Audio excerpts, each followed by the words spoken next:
मुंबईमध्ये आज मोदी आणि राज ठाकरेंची सभा पार पडते। राज ठाकरे आणि मोदी पहिल्यांदाच एका स्टेजवरती येत आहेत। शिवाजी पार्कवरती महायुतीचं मोठं शक्ती प्रदर्शन आज पाहायला मिळणार आहे।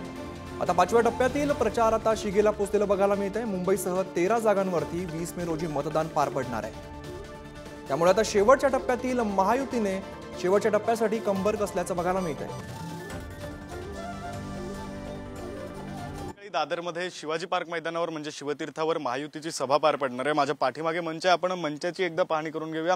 मंच नेमका कसा सजलाय तर मोठा असा बॅकड्रॉप जो आहे तो पाठीमागे लावण्यात आलाय, ज्यावर पंतप्रधान नरेंद्र मोदी यांचा फोटो आहे, महायुतीतील बड्या नेत्यांचा फोटो आहे। अगदी राज ठाकरेंपासून अजित पवार, उपमुख्यमंत्री देवेंद्र फडणवीस, मुख्यमंत्री एकनाथ शिंदे या सर्वांचे फोटो आहेत। या बॅकड्रॉपवर पाहायचं झालं तर दोन्ही बाजूला भाजप आणि शिवसेना म्हणजे शिंदेची शिवसेना आणि भाजप या दोन्हीची जी चिन्ह आहेत, जे सिम्बॉल्स आहेत निवडणुकीचे ते लावण्यात आलेले आहेत। मात्र राष्ट्रवादी जो एक महत्त्वाचा घटक पक्ष महायुतीचा आहे, ज्या पक्षाचे उपमुख्यमंत्री राज्यात आहेत, तो लोगो तो सिम्बॉल जो आहे तो मात्र अख्ख्या पोस्टरवर केवळ एकाच ठिकाणी पाहायला मिळतोय, तो म्हणजे मध्यभागी अगदी वरच्या बाजूला जिथे तिन्ही सिम्बॉल आहेत। बाकी त्या व्यतिरिक्त राष्ट्रवादीचा सिम्बॉल पाहायला मिळत नाही। मैदानभर झेंड्यांमध्ये जरी राष्ट्रवादीचा झेंडा असला तरी सुद्धा मंचावर बॅकड्रॉपवर केवळ एकाच ठिकाणी हा लोगो हा सिम्बॉल लावण्यात आलेला आहे।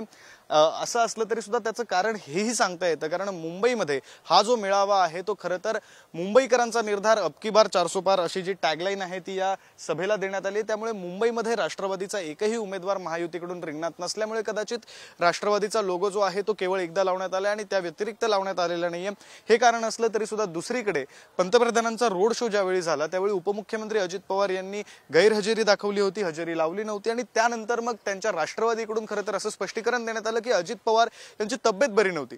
त्यामुळे आज अजित पवारांची तब्येत बरी असेल का आणि बरी असेल तर ते या महासभेला या सभेला उपस्थित राहणार का हे पाहणं सुद्धा महत्त्वाचं असणार आहे।